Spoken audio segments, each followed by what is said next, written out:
Isang magandang araw sa inyong lahat, sa mga nakikinig o sa mga nagtatanaw, sa mga nagtanaw sa ako mga video o sa mga bashers din ha nga kabuham ra og panghusga ng tao. Ay nako, naano ko sa mga comment niyo, oy nasa stress ako mga inday, kaya sa video ito luluto na muna ako kasi may nagbigay sa akin ng amote, yung isa kong subscribers na taga dito din sa San Remo mga inday. Nagkita kami at binigyan niya ako ng amote at saka saging, kaya niluto ko. Thank you so much Ma'am Tricia for giving this amote og saging nga baling lamia. So magluluto na ako mga inday, at ito din nabok-dabok ko itong amote na ito para lagyan ko ng gatas. Dito ko na lang ibaling yung galit ko sa mga comment niyo, sa mga nagbabash sa akin sa amoting ito. Sa ilo magre-record na lang din ako kasi hindi ako makapagsalita dyan kasi natutulog yung ibang tao dito. Ang dami-dami ninyong nanguhusga sa aking pagkatao. Akala mo naman perfecto yung buhay ninyo kung gayon ka magsalita sa akin. Hindi ko na may isa-isa, pero madami talaga kayo nanguhusga ng aking pagkatao kung ano man yung mga ginagawa ko sa buhay. Parang masasabi ko na lang ba na perfecto talaga ang buhay ninyo kung ganyan ko yung magsalita sa comment section. Pero okay lang, sige, padayo na. Sinasabi na kinakain ko lang daw yung sinasabi ko dati. Oo, na-admit ko na tao lang ako, nagkakamali din. Kayo, hindi ba kayo nagkakamali? Habang na lang ako nagdadabok dito sa amote mga inday, magpupo na lang ako habang ako ay nagagawa nito kasi isang oras lang naman yung live ko dito. Kasi dito sa pupo, pwede ako makapag-live dito na wala masyadong nanonood at wala mga judgmental na tao. Hindi kagaya nyo. Wala akong sinasabing pangalan, pero kung sino ka man nga nagbaba sa akin na parang perfectong buhay mo, sa iyo to. Ina-admit ko naman na sa lahat ng mga bagay na nangyari sa buhay ko, sa mga desisyon ko, hindi talaga ako perfecto. Nagkakamali lang din talaga ako kasi tao lang ako eh. Pero yung iba, grabe, sobra yung pagka-judgmental kasi parang antigas na ng puso.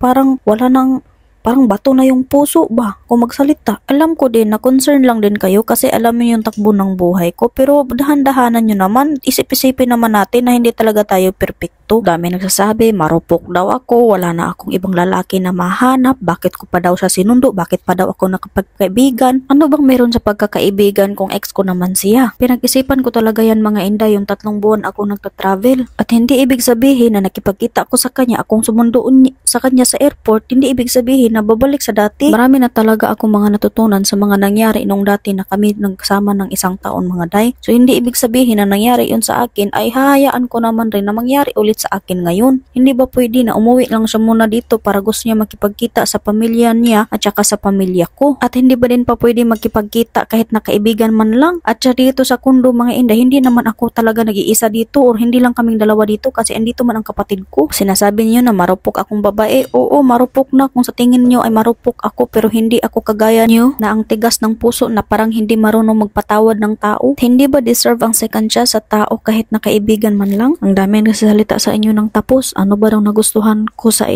apam na bukod sa maitim, hindi pa maganda yung hitsura. Kung magkaanak kami, kawawa daw yung anak ko kasi sobrang itim. Grabe naman kayo. Bote pa ninyo, alam ninyo na magkaanak kaming dalawa. Ang dami nyong nagsasabi na naguluhan kayo kasi andito pa ako sa kundo nakatira. Hindi lang man ako dito sa kundo nakatira, andito man ang kapatid ko. At saka bakit ba ang tigas ng mga puso ninyo? Sinabi ko naman sa mga previous na vlog ko na magkahiwalay kami ni Eric, pero before kami nagkahiwalay, maayos yung pag-uusap namin. Kaya naninitili yung pagkakaibigan namin at respeto. Alam ko matanda na siya, lolo ko na siya o papa ko na siya or iwan ko ba, basta matanda na siya, pero hindi nasusukat ang pagkaedad or ang matanda mga inday sa kabutihan ng isang tao. Although ang tao hindi talaga perpekto, magkakagawa talaga ng mga maling desisyon sa buhay, pero hindi ibig sabihin na wala ka ng karapatang magbago. Nung nakita nila na umuwi na dito si Eric, sinasabi sa akin na laplapan naman yan, ano naman yan pagdating ni Eric. Tanong ko lang sa inyo, perpekto ba ang lahat ng desisyon ng inyong buhay? Kasi ako inaamin ko hindi talaga perpekto ang buhay ko. Marami talaga akong pagkakamali sa mga desisyon ko sa buhay. Pero grabe naman kayo magsalita, grabe naman kayo manghusga ng tao. Ngayon lang ako nagkaganito na maggawas ng sama ng loob dahil sa mga comment at sa mga pangbash, panghuhusga ninyo sa buhay ko. Hindi naman talaga ako pumapatol sa mga negative ng mga comment nyo. Ay, pero ito talaga parang sumusobra na kaya kailangan ko na maglabas ng sama ng loob. Sa mga tao na nakaintindi at sumusuporta pa rin sa akin, maraming maramat sa inyo at dahil andyan pa kayo. Pero yung mga tao dyan na parang perfecto na yung buhay nila na kung makapanghusga, kung makapanglait. Grabe kayo. Maraming salamat din. Sana din before kayo magsalita, isipin nyo muna kung gaano ka-perfecto o kaganda ang buhay ninyo. Pasensya na kung ganito ako magsalita, basta binabalik ko na lang ang mga binabato nyo sa aking mga salita. Regarding naman sa sitwasyon ni Eric dito mga inday, si Eric pa talaga ay nagje-jetlag pala talaga yan, kaya hindi kami masyadong makapag-usap simula nung dumating siya dito. Tinatanggap ko rin at alam ko na matanda na talaga si Eric, para ko na siyang lolo. Nako, hindi ko yan inagkakaila kasi totoo naman matanda na talaga, tikubo pa. Dahil sinishare ko sa inyo ang mga pangyayari at tagbo ng buhay namin noon nung nagkasama pa kami. Hindi talaga kami magkasundo sa maraming bagay mga inday, pero ang daming mga kabutihan na nagawa si Eric sa pamilya ko, kaya kahit man lang kaibigan ang naiwan. Diba naman pagkakaibigan, ipagkait nyo pa? Sa sitwasyon namin ngayon ni Eric mga inday, okay kami, magkaibigan kami, pero kung makipag-usap siya sa akin na makipagbalikan siya sa akin, hindi ko alam kung ano yung i-reply ko sa kanya, kasi nagpaplano pa kasi ako mga inday na pupunta pa ako ng ibang bansa. Tuloy ko pa yung mga travel ko. At alam naman natin na kapag pumasok ako sa ulit sa relasyon na ito, ay hindi na ako makapag-travel kasi nga maging caregiver na lang ako sa kanya. Open man ako sa ganong mga bagay mga inday, kasi ano man, tinuod man. Totoo talaga, reality talaga na pagpasukin ko, pumasok ako ng relasyon sa kanya mga inday, matanda na siya, darating talaga ang araw na ako na yung magsisilbi sa kanya, ako na yung maging caregiver na. At iniisip ko na rin din yan, at yan yung reality kung babalik ako sa kanya. Pero ako talaga, naawa talaga ako sa sitwasyon niya kasi wala na siyang pamilya, wala na siyang maaasahan doon sa Amerika. So, pati man naman pagkaibigan ngayon, kaya tinanggap namin siya ulit ang pagdating niya dito sa Pilipinas. Pasensya na po kayo, pero hindi po ako kagaya ng mga puso at mga damdamin ninyo na grabe katigas na parang bato. At may nagsasami din dyan na hindi ko daw maiwan-iwan si Eric kasi mandami daw mga bagay na pinabigay sa akin si Eric. Oo, marami mga bagay na binigay si Eric sa akin, lalo na yung sasakyan at saka yung cellphone, pero hindi ko yung hiningi sa kanya. Siya mismo ang kusang nagbigay sa akin noon. Gusto ko nga ibigay ulit sa kanya yung binigay niya sa akin nung nagkahiwalay kami ng doon pa siya sa Amerika, pero ayaw niya talaga natanggapin pabalik kasi talagang sa akin at binigay niya ito ng kusa galing sa kanyang damdamin. At may nagsasabi din dyan na mga barat daw yung mga pasalubong ni Eric sa akin, nabili lang daw sa dollar store. Ano naman kung mga barat yung mga pasalubong ni Eric sa akin, alam ko naman na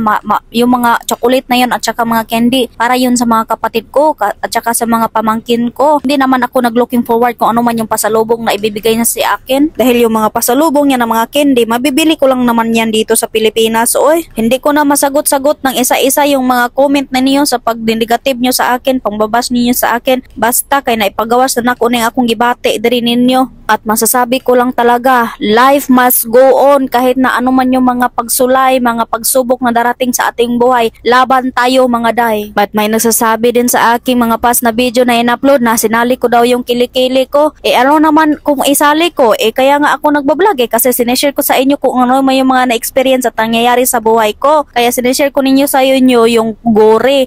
Marami namang iba dyan na gumagamit ng gore, nahiyang talaga sa gore kasi hindi nagka-stretch mark or may negative effect sa kanila. Pero mas marami din dyan na yung epekto is negatibo. Sinishare ko lang talaga kung ano yung mga nangyayari sa kilikili ko. Kaya sige, personal life ko to personal vlog ko to kaya gusto kong sabihin kung ano man yung nangyayari sa aking buhay. Marami din dyan sa inyo nagko-comment na nadadramahan kayo sa akin, nagdrama lang daw ako or napaka-OA ko. Oy Diyos ko, kung nadramahan kayo sa akin or na-OA-han kayo sa akin, please lang, maawa kayo. Huwag nyo nang tingnan yung video ko, mag-skip na kayo kasi hindi ko naman ginawa yung video ko para lang sa inyo. I cannot please all the people. Kaya kung ayaw mo yung video o yung mga sinishare ko sa buhay ko, di wag ka nang tumingin, mag-skip ka na. At sa mga bago pa rin sa channel ko na sumusumaybay sa aking buhay, huwag kalimutang mag-subscribe na rin kayo kung gusto nyong malaman kung ano yung takbo ng buhay ko. At sa mga solid supporters ko, shout out sa inyong lahat. Hindi ko kayo maisa-isa pero nararamdaman ko ang inyong mga concern at hindi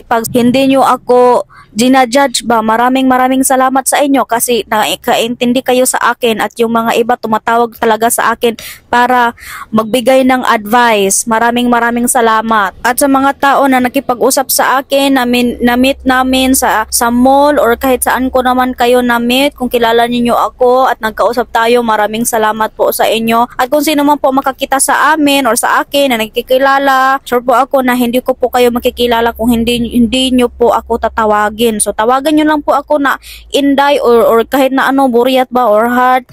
Talagang pag may tumawag po sa aking pangalan ay lilingon at lilingon po ako. Pero kung basher ka na tinawag mo ako, magsumbagay gitang duha, masasabi ko ba na maldita pod ko basta ako ang unahan. Pero kung okay ka lang sa akin, okay din ako. Marami din nagsasabi sa akin na baka daw si Eric mayaman, kaya daw hindi ko kayang iwanan.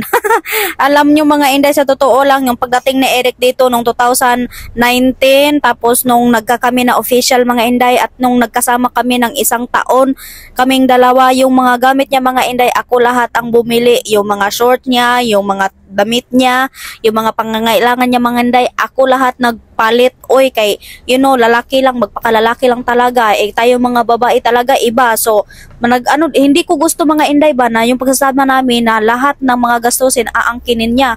Kasi feeling ko parang wala ako ambag sa relasyon namin. Kaya ayoko talaga mga Inday, sinabi ko sa kanya na may pera ako dyan, kahit na kunting pera lang, gusto kong mag-ambag. Hindi ko gusto na lahatin mo, suluhin mo lahat ng mga gastos natin dito sa kondo. Kaya yung una mga Inday, ako yung nagbayad ng electricity bill, minsan naman ako yung bumibili ng grocery namin. Pero siya talaga, ayaw niya talaga akong gastusin yung mga pera ko mga Inday. Pero ako lang talaga yung nag-i-insist. So kung nagsasabi kayo na mayaman yan si Eric, hindi man yan mayaman si Eric. Oy, hindi lang talaga ako, parang nag-uumapaw yung kabutihan niya mga Inday na pinapakita niya sa akin at saka sa pamilya ko. At kung na-trigger kayo, yung video na in-upload ko mga Inday, yung pinapalayas na ako ni Apam sa kondo namin, kinausap ko si Apam, si Eric doon kung bakit niya ginawa yung desisyon na yun mga Inday.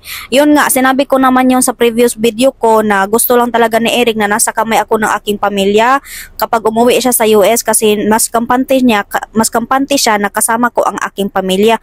Pero yung bumalik siya sa Amerika mga Inday, na hinatid ko siya sa airport, maayos yung paghihiwalay namin, maayos yung pag-uusap namin. Pero napaisip talaga ako mga Inday ba, kung yan talaga yung plano ni Eric dito na gusto makipagbalikan sa akin, sigurado sabihin ko na lang sa kanya na muna na magkaibigan na muna kami.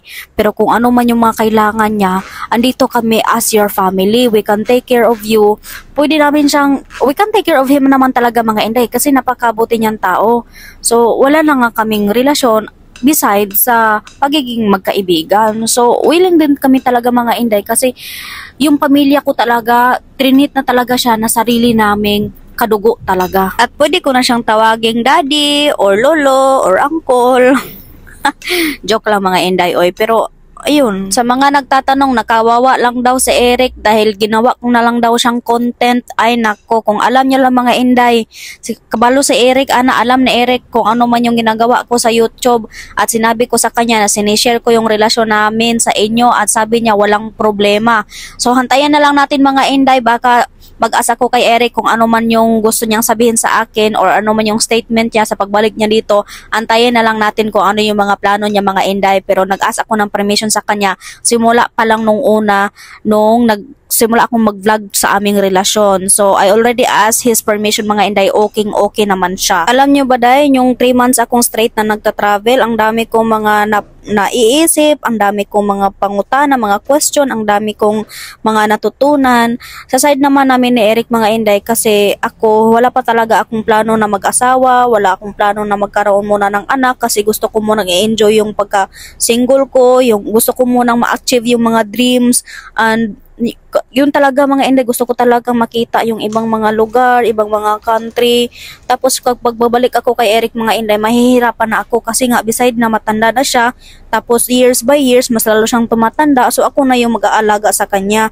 So yan yung iniisip ko talaga, number 1 mga Inday, na wala na ako, para bang trabahuin ko na lang siya, na alagaan na lang siya mga Inday. Pero at the same time talaga, andun talaga yung awa ko sa kanya at saka yung magandang pagsamahan namin.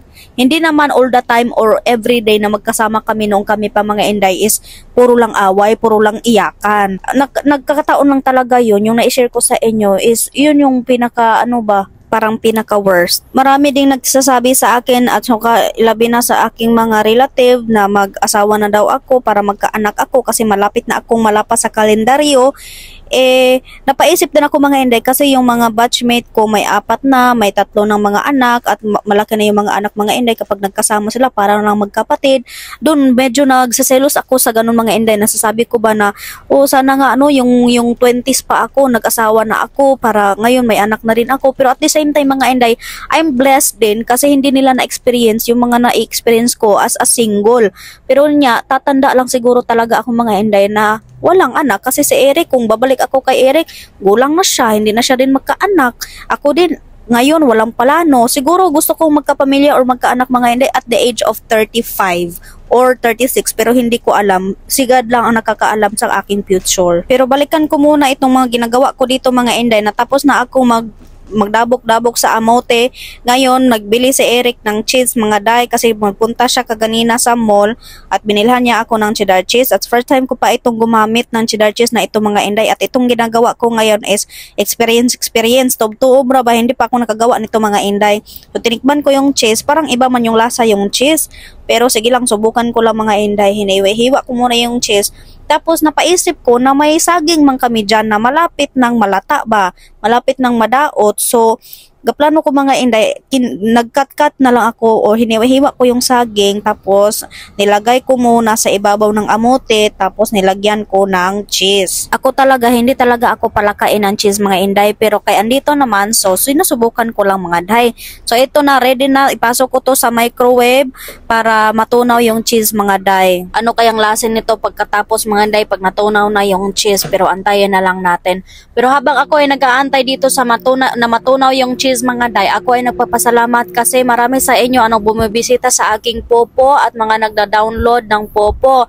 Sa mga nagtatanong mga day, pagkatapos nyo ma-download yung Popo tapos may face kayo, pasahingiin yung face ninyo mga Inday. Pagkatapos mag-live po kayo ng 1 oras or 2 oras kada araw straight ng 7 days kasi po pag 7 days straight yung live ninyo mga Inday, madali po kayo maka-withdraw. Pwede pong withdrawin ninyo or i-coins or ano po nyo ibili nyo po ng coins at saka yung mapag-withdraw ninyo is pwede po gamitin nyo ang dollar o pwede naman po peso to GCash. Mabilis lang mga Inday. Hindi ako agency mga Inday. Pwede nyo lang yung i-download yung Popo nasa comment nasa link section mga day. Tapos pwede kung may mga katanungan pa kayo, may mga tutorial din sa YouTube. Kung hindi ako makasagot sa inyong mga katanungan mga day at interesado kayo na magkapera kahit na live lang at walang manonood, mag-research na lang po kayo sa iba na video mga Inday kasi ako talaga 2 buwan pa lang ako dito sa Popo mga Inday pero hindi pa ako kada talaga seryoso or everyday na nagla-live kasi may ginagawa din ako mga Inday. Kasi kapag nag-open kayo ng account mga Inday tapos straight 7 days nakapag-live agad kayo, may 10,000 points kayo mga Inday at kapag naabot yan ng 100,000 pwede nyo na yung withdrawin. 100,000 points mga Inday ha, yun yung minimum withdrawal. Points yan, hindi yan pera. Pero converted yan to dollar or peso. 100,000 points is converted to 500 to 800 pesos mga Inday. Maliit lang siya pero okay na rin kasi magla-live ka lang at kahit walang nanonood sa'yo at may points ka na o wala kang ipapalabas na pera. At ang masasabi ko lang sa lahat na mangyayari sa ating mga buhay, laban, pray lang tayo mga Inday at wag lang susuko. God bless us all. Bye-bye.